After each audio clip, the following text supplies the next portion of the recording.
Chegada das chuvas preocupa a Defesa Civil. O Distrito Federal tem quase 5 mil casas em áreas de risco. Governador Hollenberg adia reajuste salarial e servidores de 32 categorias ameaçam entrar em greve. Veja também, ônibus escolar tomba em São Sebastião. DF registra mais de 27 mil denúncias contra os direitos das crianças. E ainda o resgate de uma capivara no estacionamento do Ministério da Defesa.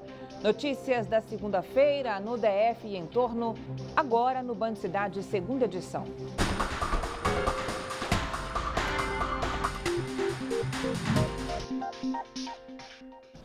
Olá, boa noite para você, seja muito bem-vindo. O GDF confirmou que vai adiar o pagamento da terceira parcela do reajuste salarial de 32 categorias de servidores. Ontem, o governador Hollenberg se reuniu com os secretários de Estado na residência oficial de Águas Claras para tentar encontrar uma solução para os aumentos dados no governo Agnello. O repórter Rodrigo Nunes tem as informações ao vivo para a gente. Oi, Rodrigo, boa noite para você. Boa noite, Carol. Boa noite a todos que acompanham o Band Cidade. Durante essa reunião, ficou decidido aí que o GDF não tem dinheiro em caixa e, por isso, o pagamento do reajuste dessas 32 categorias vai ser adiado. Quem esteve nessa reunião foi o secretário da Casa Civil, Sérgio Sampaio, e ele está aqui com a gente para prestar os esclarecimentos sobre essa decisão. Boa noite, secretário. Existe aí alguma previsão de quando será feito o pagamento desse reajuste? Olha, na verdade, nós não fechamos ainda a questão. O que nós estamos dizendo é que há, no momento, uma dificuldade muito grande, mas ainda estamos estudando possibilidades. Uma vez que o governo fez esse compromisso, nós temos que exaurir todas as possibilidades. O que a gente não pode fazer é, para conceder o reajuste, a gente entrar numa situação financeira crítica que levaria um prejuízo a todos, inclusive ao próprio servidor público, porque pior do que não pagar o reajuste é não conseguir pagar o salário dos servidores em dia. Então essa é uma situação hoje que nós estamos tendo que enfrentar. Até sexta-feira nós daremos uma resposta cabal a respeito dessa situação. Agora foi cogitada até a possibilidade do aumento do IPTU para ajudar a sanar os problemas aí de contas do GDF. Existe essa possibilidade mesmo do aumento desse imposto e de outros impostos aí? É justamente isso que nós estamos discutindo, né? Para arcar com uma despesa da ordem de R$1,5 bilhão de reais por ano, que é a despesa advinda desse reajuste, nós temos que criar novas fontes de receita. Nós estamos estudando todas as possibilidades, mas sabemos que o aumento de imposto não é algo bem-vindo pela sociedade. Nós já fizemos a sociedade ter assim uma contribuição muito além do que ela poderia em momento de crise. Então a gente também está evitando ao máximo chegar a essa decisão de encaminhar à Câmara Legislativa uma nova proposta de aumento de imposto. Agora as categorias aí ameaçaram uma greve. Isso, uma greve dessas categorias que estão com esse reajuste. Existe essa possibilidade? Vocês ainda vão discutir isso? Olha, nós fazemos um apelo a todos os servidores públicos do Distrito Federal para que não façam isso, porque quem sofre é a população. Mais do que o governo, quem sofre são os cidadãos que precisam de serviços públicos. Nós estamos vivendo uma crise sem precedentes no nosso país. Tem mais de 20 estados da federação com dificuldade de pagar salários. Nós aqui ainda conseguimos pagar em dia os salários. Então nós fazemos um apelo realmente para que não façam isso. Muito obrigado pelas informações. E, Carol, não é só o governo, o GDF, que está com problemas aí de orçamento. O governo federal tem um rombo aí nas contas públicas de 170 bilhões de reais. Acompanhe agora o comentário do Cláudio Humberto. Olha, o Brasil está numa encruzilhada. Ou reduz os gastos públicos ou não tem chance de dar certo. Simples assim. Vivemos numa sociedade que perde o emprego, perde a renda e sofre com inflação e recessão provocadas pela farra do setor público. Não é justo que a maioria continue pagando os custos siderais da burocracia cada vez mais gastadora. Um país em crise profunda e eles agem ou reagem com desdém, resistindo à limitação dos seus próprios privilégios. Temos uma burocracia pelo menos 15 vezes maior e mais cara do que a dos Estados Unidos, por exemplo, que é o país mais rico do mundo.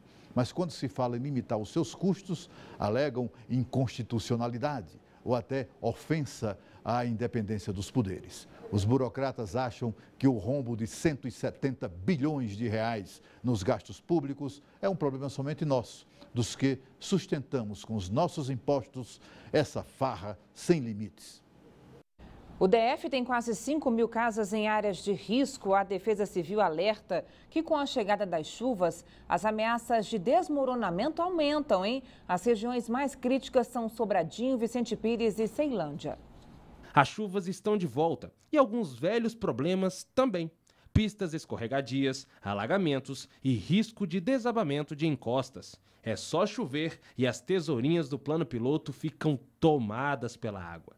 É preciso ter cuidado para evitar situações de perigo, como afirma esse capitão do Corpo de Bombeiros. Ao se deparar com alagamento, um princípio da direção defensiva é a previsão. Localizou, fez ali a varredura visual, localizou o alagamento, é bom se evitar. Se a água, no caso da via, estiver acima da altura do meio-fio, é bom que se evite. As casas construídas de forma irregular são um dos fatores que aumentam o risco de desmoronamento. Essa é uma das 36 áreas de risco mapeadas pela Defesa Civil. Fica aqui na Vila São José, em Vicente Pires. Como vocês podem ver aí, as casas ficam na beira de uma erosão. A situação fica ainda mais crítica com a grande quantidade de entulho e lixo. E olha só, ali é uma espécie de drenagem pluvial. A obra não parece muito firme e com a chegada das chuvas ela pode desmoronar. A Defesa Civil avaliou a situação do muro da drenagem pluvial e vistoriou a casa. A residência já apresenta rachaduras e os donos serão notificados. A gente verifica que o muro tem algumas patologias, ele tem rachaduras, o solo está encharcado, indica uma sobrecarga, então a gente vai notificar a residência para tomar as medidas pertinentes quanto à segurança. Como essa casa, outras 4.920 residências estão em áreas de risco no Distrito Federal. Só no Vicente Pires são 3 pontos de alerta. A Defesa Civil orienta quem vive nesses locais e dá dicas de segurança. Nós orientamos aos moradores a fixar as telhas de maneira correta, a fazer uma construção da maneira mais segura possível, evitar madeirite, as gambiarras também. A gente solicita que evite o uso de gambiarra, porque com a chuva e o contato com a água pode dar uma eletrocução, um risco de choque elétrico. Então todas essas orientações nós passamos às comunidades. Foi enterrado hoje o corpo do homem assassinado por um policial federal durante uma festa no sábado em uma embarcação no Lago Paranoá. Um outro homem também foi atingido pelos disparos e ficou ferido. O policial disse que agiu em legítima defesa. Parentes e amigos se reuniram no cemitério Campo da Esperança para dar o último adeus a Cláudio Moreira. O enterro foi marcado por muita tristeza. A família, revoltada com a tragédia, não quis dar entrevista. Tudo aconteceu nesta embarcação por volta das 10 horas da noite de sábado. As fotos mostram o momento em que os bombeiros tentavam socorrer o homem que não resistiu aos ferimentos. Cláudio levou um tiro na barriga durante uma briga em uma festa no barco. Quem disparou foi um policial federal de 44 anos. Um outro homem também foi atingido pelos disparos. Essas fotos foram tiradas no momento em que o Corpo de Bombeiros prestava socorro. Fábio da Cunha, de 36 anos, foi levado para o hospital de base, passou por uma cirurgia e não corre risco de morrer. Logo depois da confusão, o policial federal foi à delegacia espontaneamente para prestar depoimento, alegando legítima defesa porque a mulher dele estava sendo ameaçada. Cláudio deixou a mulher e 2 filhas. A Polícia Federal disse que investiga a conduta do policial envolvido no crime. Continuam foragidos os acusados de danificar e queimar 2 postos de segurança da PM nesta segunda-feira. No Sol Nascente, a unidade foi apedrejada e em Samambaia Sul, o fogo destruiu o local. Veja. Os postos desativados da Polícia Militar continuam sendo alvo de vandalismo. Nesta segunda-feira, mais uma unidade do Distrito Federal foi incendiada, dessa vez em Samambaia Sul. As fotos foram feitas por moradores e mostram o tamanho do estrago. A estrutura foi completamente destruída, não houve feridos. Desde o ano passado, o governo revelou a intenção de reabrir as unidades desativadas. Elas deverão funcionar em um novo modelo, como ponto de encontro cultural. Cada estrutura foi construída ao custo médio de R$ 130 mil. A PM informou que só este ano 8 unidades foram alvos de bandidos. Susto em São Sebastião. Um ônibus escolar com 6 pessoas tombou no núcleo rural Caves de Baixo. O motorista perdeu o controle, saiu da pista e caiu em uma ribanceira. Além do motorista, estavam no ônibus uma monitora e 4 estudantes entre 11 e 15 anos. Eles tiveram ferimentos leves e foram encaminhados ao hospital de base. Um filhote de veado foi resgatado sábado na área rural do Paranoá. No domingo, a PM prendeu caçadores que agiam em Planaltina. E nesta segunda, uma capivara foi encontrada na esplanada dos ministérios. Veja. A capivara foi resgatada pela Polícia Ambiental por volta de 11 horas da manhã. Ela estava no estacionamento do Ministério da Defesa. Uma espécie de rede foi usada para capturar o animal.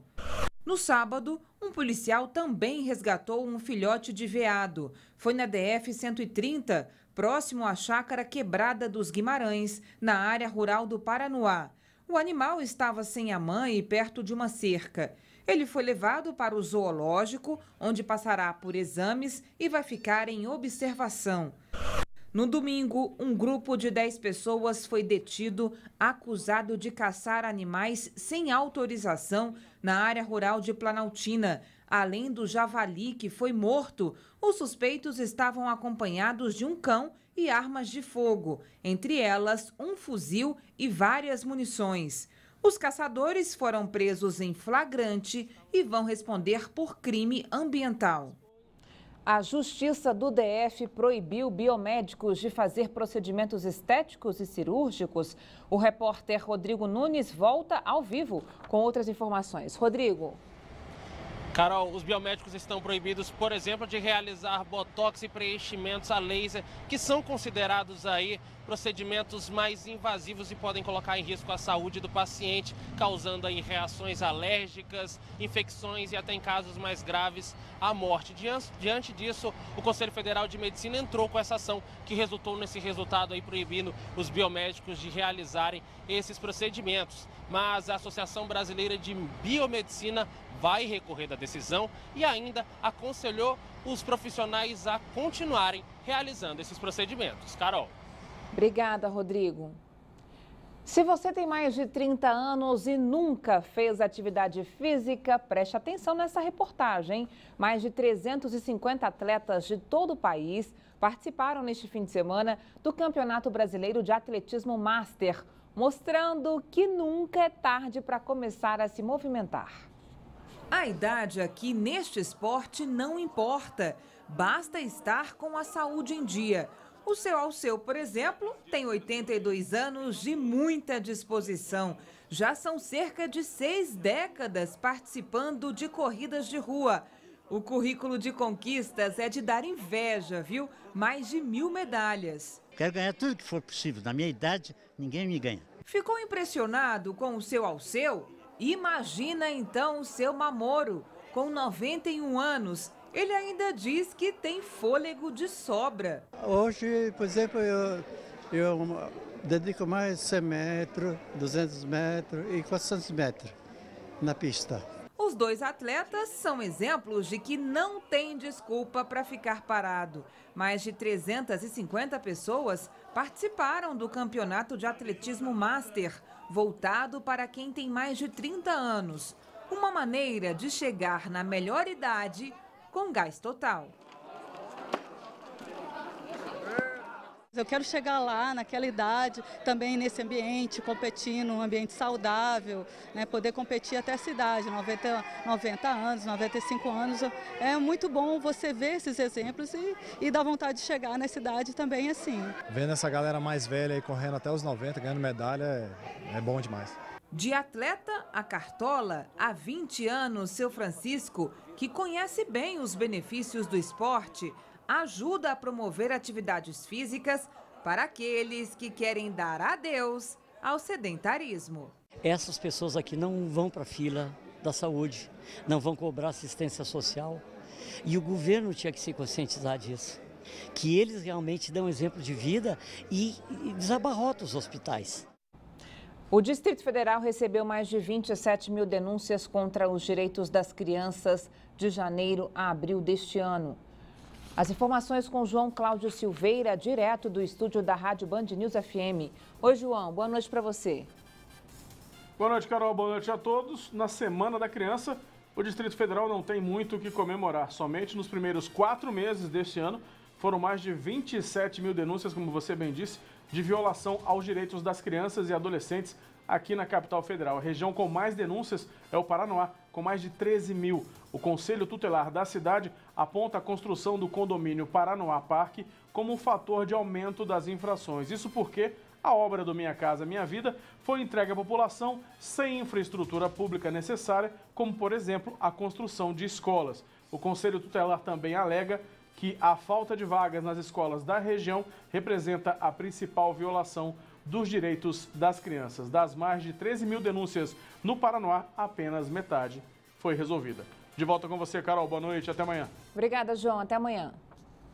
Veja a seguir: Shopping faz campanha para orientar crianças sobre os perigos em escadas rolantes e elevadores, hein? Depois do intervalo. Até já.